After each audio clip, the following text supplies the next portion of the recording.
설교 전에 두 가지 광고는 아니고요. 여러분 가운데 기도해 보시고 자원하는 분 있으면 동참해 주시면 감사하겠습니다. 첫 번째, 우리 교회 성도들의 수예비에 파킹락이 실은 좁습니다. 그래서 주일날 주차를 할 때 여러 가지 좀 복잡하시죠? 그래서 마음에 감동이 되시는 분들은 혹시 주일날 10시 40분까지 오셔서 좀 주차위원으로 봉사할 수 있는 분이 있으면 이게 내리다 싶으신 분이 있으면 감동해 주시면 함께 동참해 주시기 바랍니다. 두 번째, 우리 성가대, 우리 남성 파트, 또 성가대 여러 가지의 마음이 있는데 하나님 내가 실력은 부족하지만 성가대에 동참하고 싶습니다 라고 감동 주시는 분들은 또 하시면 좋겠습니다. 저도 부끄러웠지만 제가 중학교 2학년 때 성가대를 하고 싶었는데 노래를 못한다고 잘렸어요. 아픈 추억이 있습니다. 근데 저희 열린교회 쉐마 성가대는 노래를 못해도 잘리진 않습니다. 잘할 수 있게 도와주십니다. 그래서 기도하신 후에 여러분 마음 가운데 그런 감동이 있으신 분들은 우리 이용환 집사님께 또한 성가대 지휘자님께 말씀해 주시면 감사하겠습니다. 아멘. 오늘은 로마서 8장 말씀을 통해서 평화의 삶, 샬롬의 삶이라는 제목으로 주의 말씀을 나누도록 하겠습니다. 이번 주에 되게 끔찍한 일이 제 자신을 보면서 되게 실망한 일이 조재철 너 이거밖에 안 돼? 그렇게 생각할 수밖에 없는 일이 저에게 있었습니다. 그래서 여러분에게 비록 목사지만 부끄러운 고백을 하나 하겠습니다. 제가 한 달에 한 번씩 매주 화요일 샬롯에 있는 청년들이 모여서 찬양하는 곳에 제가 한 달에 한 번씩 설교를 하러 가게 됩니다. 거기서 찬양할 때 제 마음에 하나님께 주시는 은혜가 있어요. 그래서 이번 주도 셋째 주 화요일이기 때문에 30분 전에 갔습니다. 30분 전에 가서 기도하고 그리고 설교 원고 한번 쭉 다시 보고 그리고 청년들 격려해주고 이제 예배 시간이 딱 시작이 됐어요. 그래서 인도자 다 같이 자리에 일어나시겠습니다 해서 일어나서 찬양을 시작합니다. 이제 찬양을 하는데 갑자기 영문에서 그 낯선 청년 한 명이 딱 들어오는 거예요. 청년 한 명이 싹 들어오는데 제가 거기서 주로 오는 청년들의 이름은 몰라도 이렇게 얼굴 보면 알기 때문에 처음 보는 청년이 딱 들어오게 됐습니다. 이제 찬양을 시작하는데 그 친구가 낯선 행동들을 하는 거예요. 예배는 드리지 않고 찬양은 않고 자꾸 주머니에서 핸드폰을 꺼내는 거예요. 그리고 뭔가를 자꾸 하는 겁니다. 그리고 또 집어넣어요. 그리고 좀 있다가 또 꺼내요. 그리고 뭔가를 자꾸 이렇게 해요. 그리고 집어넣습니다. 그래서 제가 그 청년의 눈을 마주보게 됐어요. 눈이 반짝반짝 살아있는 눈이 아니라 의심이 가게 되는 눈인 거예요. 눈이 약간 흐리멍텅하면서 뭔가에 초점을 잃은 듯한 그런 눈동자였습니다. 그러면서 제 마음 가운데 약간 두려운 생각이 들었어요. 어떤 두려운 생각이 들었냐면 여기 미국에 총기 사건이 많이 일어나잖아요. 그쵸? 그리고 사우스캐롤라이나에서도 목사님들 그 모임 가운데 백인 청년이 와서 이런 일이 있었잖아요. 그래서 제 마음에 갑자기 그런 두려움이 확 들어오는 거예요. 그래서 그 친구가 뭐다? 테러리스트다. 그런 오해가 마음의 감정이 싹 드는 겁니다. 근데 그 친구가 입고 온 옷도 그냥 이런 옷이 아니라 바바리 코트예요. 긴 거 여기까지 입고 오는 거예요. 그리고 가방을 하나 딱 둘러매고 딱 들어오는 거예요. 그러니까 찬양을 하다가 자꾸 이게 시선이 가게 됩니다. 찬양을 안 하고 자꾸 이렇게 산만하게 둘러보고. 그래서 제 마음의 두려움은 점점 커지기 시작합니다. 찬양을 하다가 딱 봤는데 청년이 없는 거예요. 근데 가방이 있는 거예요. 이 가방이 뭐라고 생각했을까요? 제가? 폭탄 아닐까? 그런 두려움이 확 엄습해 왔습니다. 초조한 마음으로 계속 그러고 있는데 몇 분 있다가 다시 들어왔어요. 그러다가 인도자가 앞에서 이 시간에 다 같이 기도하겠습니다 그러는 거예요. 기도하면 뭐 해야 됩니까? 눈을 감아야 돼요. 야, 이 절호의 기회다. 이 눈을 감는데 순간 만감이 교차했습니다. 이게 나의 마지막 기도가 될 수 있겠다. 그러면서 아내의 얼굴과 우리 아이들의 얼굴이 싹 지나가는 거예요. 그럼 속으로 이런 생각했습니다. 혹시 총이 나면 그리고 내가 목사니까 달려들어서 확 하고 내가 장렬하게 순교하리라. 그래 청년들은 살리리라. 그런 망상과 공상을 막 했습니다. 근데 그렇게 기도 시간이 끝났어요. 아무 일이 없었습니다. 한 번 더 기도하는 시간이 있었는데 그때도 불안해서 제가 눈을 뜨고 보고 싶었는데 아무 일이 일어나지 않았어요. 제가 지금 살아있다는 건 뭡니까? 제가 혼자 뭐하는 겁니까? 세상 말로 상스러운 표현이지만 죄송합니다. 생쇼를 한 겁니다. 그 친구는 아무것도, 그리고 그 친구는 어떤 것도 계획하지 않았어요. 근데 그 마음의 두려움과 걱정과 염려는 누가 시작했습니까? 제가 시작했어요. 제가 두려워했고, 제가 의심했고, 제가 걱정했고, 제가 그 사람을 보는 눈이 아름답지 못한 눈으로 보았습니다. 지난 일주일, 지난 화요일날 있었던 저의 부끄러운 모습을 고백하는 것입니다. 우리는 살면서 많은 염려, 두려움, 걱정이 찾아옵니다. 근데 많은 두려움과 염려와 걱정 중에 여러분 고민이 감감히 생각해 보시기 바랍니다. 그 염려거리, 두려움거리, 걱정거리가 여러분 밖에서 들어온 것에 대한 걱정이 많으십니까? 그거를 생각하는 내 마음의 걱정과 두려움이 많습니까? 어떤 사건이 아직 일어나지 않았습니다. 어떤 것이 벌어지지도 않았습니다. 그렇지만 우리는 그것을 미리 끌어다가 내 마음 가운데 이렇게 될까 저렇게 될까, 이렇게 하면 어떻게 될까, 수많은 염려와 근심과 걱정을 하게 됩니다. 그래서 우리는 그런 걸 바라죠. 옛날에 한국 가운데에 우리 좋은 문화가, 좋은 관습이 하나가 있었습니다. 옛날에는 주로 1대, 2대, 3대가 같이 살았잖아요. 그러면 우리 여러분의 아버님이 아침에 일어나면 뭐부터 하십니까? 여기다가 그 사발에다가 물 깨끗한 것을 받아서 아버님 방, 할아버님 방에다 놓고 하죠. 아버님, 아범입니다. 그리고 들어가서 물 한 그릇 딱 드리면서 아버님 뭐 하셨습니까? 밤새 안녕하셨습니까? 별일 없으셨습니까? 잘 주무셨습니까? 어디 불편한데 없으셨습니까? 라고 안녕을 묻지 않습니까? 참 좋은 문화인데 지금은 1대, 2대, 3대가 이제 3대가 같이 살지 않기 때문에 이런 문화가 없어졌습니다. 오히려 반대가 된 것 같아요. 저희 소망의 어르신 가정에는 이런 가정이 없습니다. 다른 가정에는 우리 어머님들이, 우리 어르신 어머님들이 일찍 일어나서 밥을 대신하는 가정을 제가 많이 봤습니다. 며느리 깰까봐, 딸 깰까봐 조용히 먼저 일어나서 밥을 대신해서 자녀들의 문안을 준비하시는 어머님. 우리 아버님들이 연세가 많으시면 잠이 없으시잖아요. 그럼 일찍 깨면 나와서 이렇게 좀 다니셔야 되는데 손자, 손녀, 아들, 며느리 깰까봐 방에서 나오지 못하고 방에서 신문만 이렇게 보시는 저 다른 나라, 다른 교회 이야기를 제가 보고 듣곤 합니다. 사랑하는 성도님들, 여러분의 부모님들께 안부 묻으시기 바랍니다. 아버님 안녕하셨습니까? 어머님 안녕하셨습니까? 별일 없으십니까? 이렇게 소식을 묻는 우리 효자, 우리 효녀 성도들이 많아지기를 원합니다. 여러분 열린교회 지금 들어오셨을 때 가장 먼저 인사하는 게 뭡니까? 안녕하십니까를 서로 가장 먼저 들었고 여러분도 가장 먼저 인사를 했죠. 이 안녕하세요 라는 의미와 같은 의미를 가지고 있는 성경의 단어가 있습니다. 그것은 바로 샬롬이라는 단어입니다. 우리 다 같이 한번 해볼까요? 샬롬. 옆에 분에게 인사하는 겁니다. 샬롬. 네, 이 샬롬의 발음이 두 가지의 발음이 있습니다. 프랑스식 발음 봉주 하면서 하는 샬롬 하는 발음이 있습니다. 우리 프랑스식 발음을 한번 해볼까요? 옆에 분에게 샬롬. 근데 어느 나라의 그 상스러운 발음이 있습니다. 이 샬롬을 샬롬이라 해야 되는데 양반이 있으면 뭐가 있습니까? 예, 쌍놈이 진짜 발음을 잘 하셔야 됩니다. 샬롬 하셔야 됩니다. 그래서 이스라엘 백성들은 구약 시대 때 그리고 신약 시대 때 이 샬롬의 인사가 그들의 인사법이었습니다. 사무엘상 25장 6절에 보면 이런 얘기가 나옵니다. 다윗이 그의 신하들, 그의 부하들을 어느 곳에 보냅니다. 부하게 하는 사람, 어느 한 부자에게 보내서 이렇게 얘기를 합니다. 그 부하는 자에게 이르기를 너는 평강하라. 내 집도 평강하라. 내 소유의 모든 것도 평강하라. 이 평강이라는 단어가 바로 샬롬이라는 뜻입니다. 그래서 그들은 서로 만날 때 샬롬으로 당신 가정에 평안이 있기를 원합니다 라고 고백하는 겁니다. 성경에 하나님의 성전이 있는 도시가 어디입니까? 예루살렘입니다.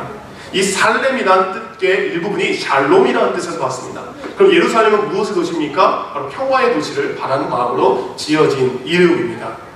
이것이 구약시대의 모습으로 끝난 것이 아니라 신약시대에 보면 예수님께서 그의 제자들을 이제 전도여행, 선교여행으로 이것저것 사방팔방에 보내시면서 이것을 당부하십니다. 우리에게 당부하는 말씀 인도합니다. 다 같이 한번 읽어보겠습니다. 시작.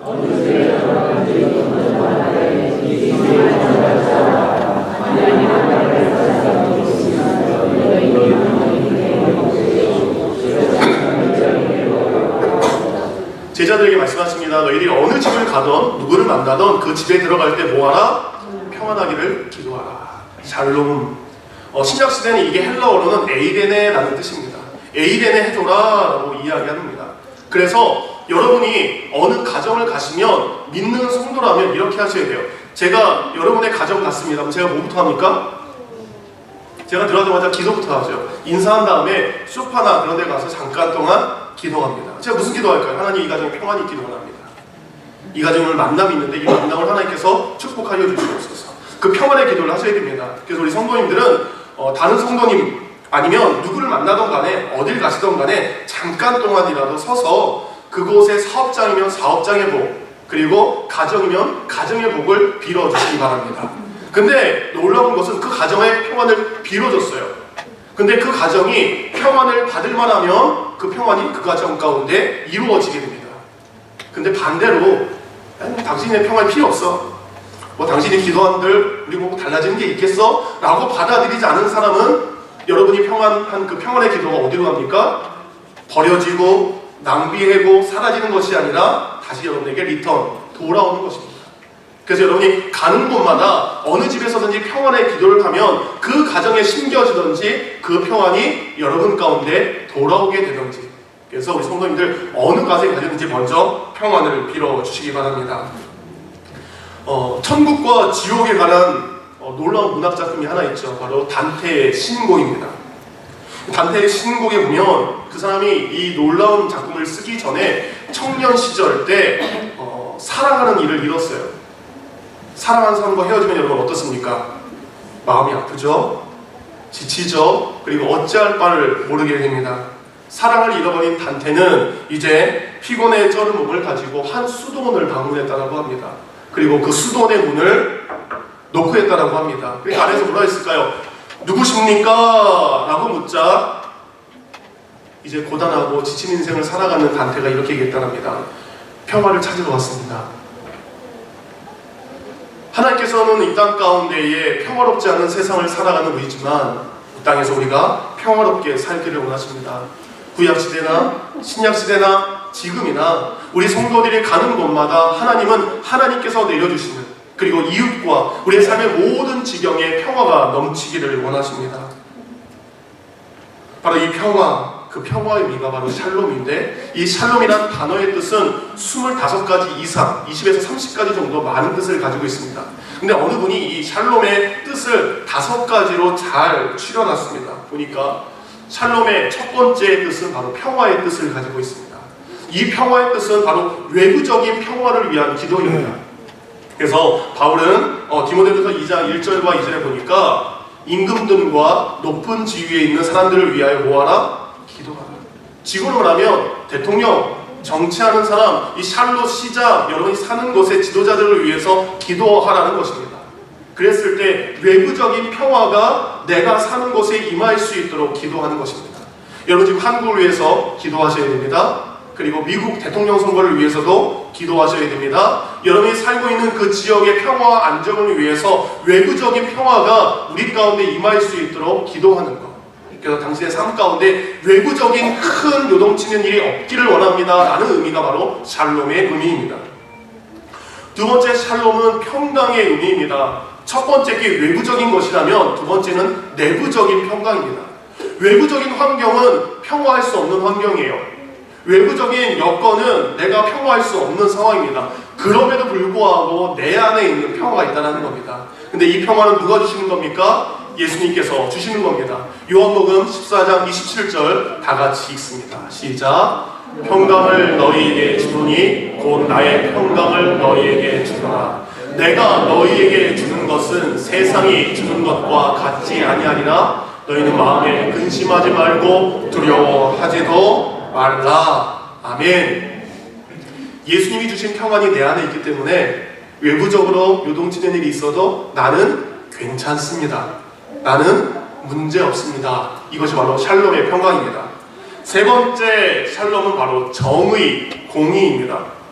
한국에 요즘에 가장 많이 이슈됐던 단어들이 황금수저, 금수저, 은수저, 흑수저, 나무수저 이런 거죠. 같은 곳에서 일하는 노동자들이 어떤 사람은 임금을 많이 받습니다. 어떤 사람은 임금을 적게 받습니다. 곧 이 땅 가운데 공의가 없고 정의가 없으면 불평등에서 오는 갈등과 분쟁이 있기 마련입니다.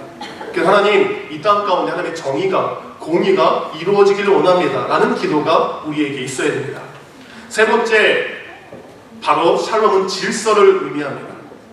오늘날 가정의 질서가 무너지고 있습니다. 사회의 질서가 무너지고 있습니다. 교회의 질서들이 무너지고 있습니다. 남편이 아내를 대하는 질서가 지금 무너지고 있습니다. 아내가 또한 남편을 대해야 될 질서가 있는데 그것 또한 무너지고 있습니다. 자녀로서 부모님을 대해야 될 질서가 있습니다. 또한 부모로서 자녀를 대해야 될 질서가 있습니다.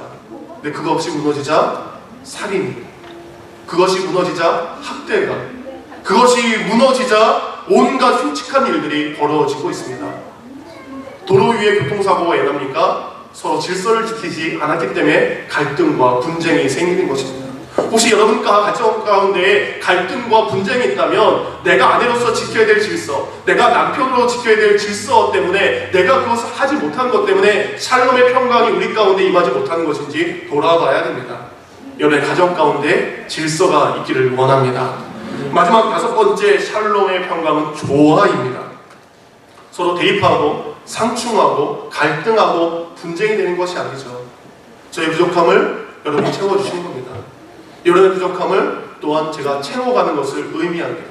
서로의 연약함을 인정하는 것입니다. 서로의 부족함을 인정하는 것입니다. 그 가운데에 서로 조화롭게 살아가는 것, 그것이 샬롬의 평강입니다. 그 교회 안에서 독불자군이 있는 것이 아니라, 가정 안에서 독불자군이 있는 것이 아니라 서로 화합하고 조화를 이뤄가는 것이 필요합니다. 친교를 준비할 때도 조화롭게 준비하시기 바랍니다. 목장 예배를 드릴 때도, 교회 봉사를 할 때도 서로 아름답게 어우러져 봉사할 때 거기에 무엇이 임하게 됩니까? 평화가 임하게 되는 줄 믿습니다. 이런 평화, 이것이 바로 샬롬의 평화입니다. 그러면 이 샬롬, 평화라는 것은 얼마나 좋은 것입니까? 그럼 그 평화가 누구의 것이 되어야 됩니까?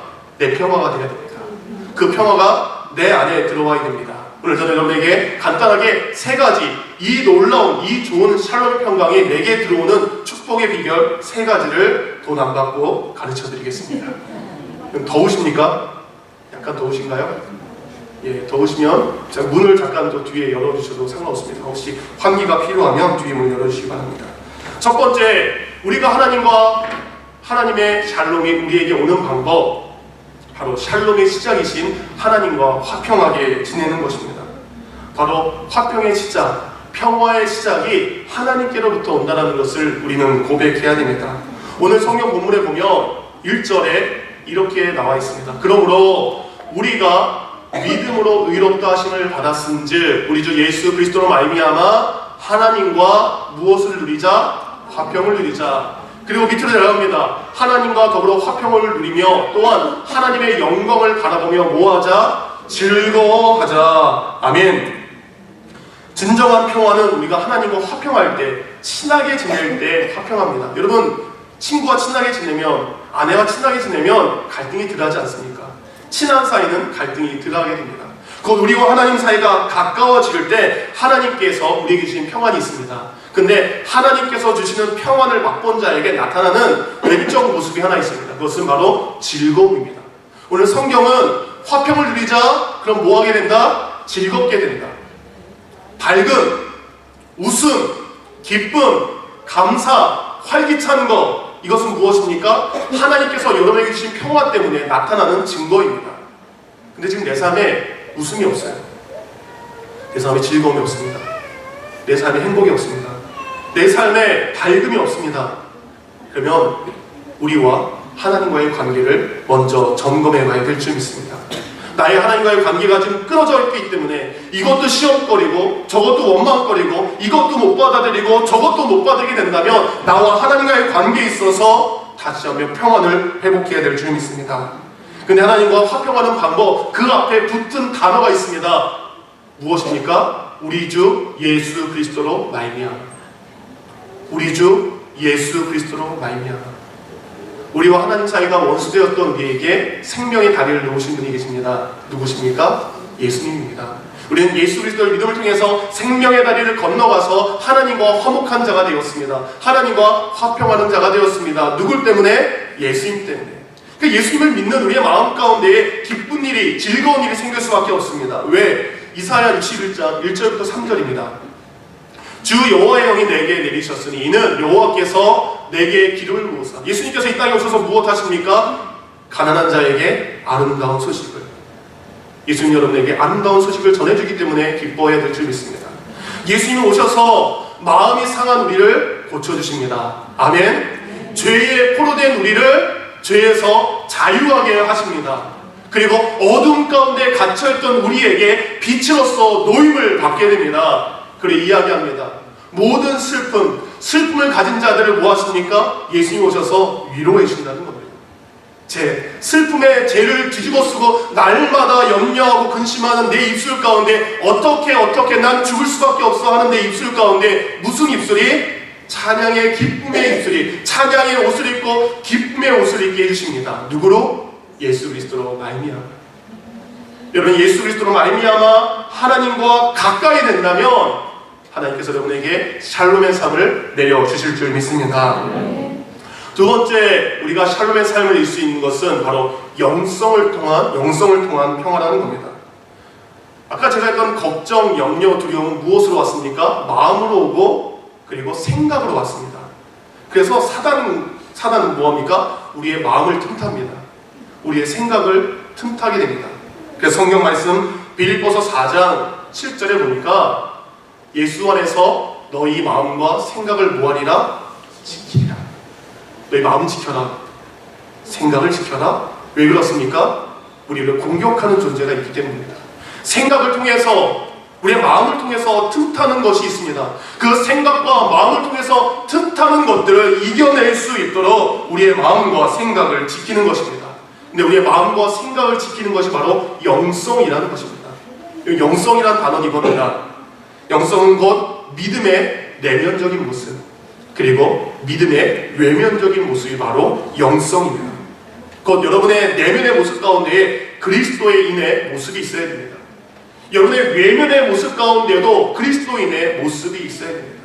여러분 중심 안에 그리스도를 닮은 모습과 여러분의 삶적에 그리스도를 따라가는 모습이 바로 영성인 것입니다. 영성은 무엇입니까? 깊어지는 것입니다. 영성은 훈련되어지는 것입니다. 영성은 가꾸어져 가는 것입니다. 하나님께서 우리에게 구원의 은혜를 주신 그 순간부터 우리는 우리의 영성이 깊어지기를 바라야 됩니다.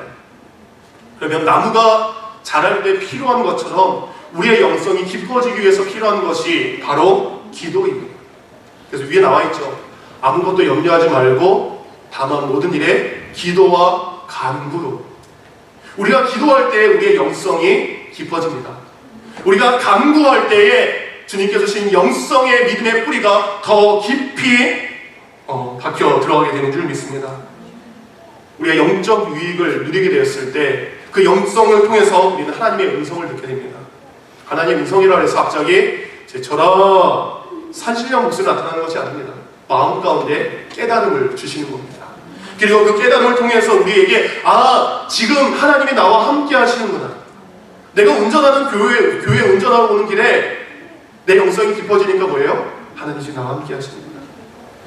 내가 속상한 일 있고 아픈 일이 있어요. 그럼에도 불구하고 위로가 넘쳐납니다. 왜? 하나님이 지금 나와 함께 하십니다.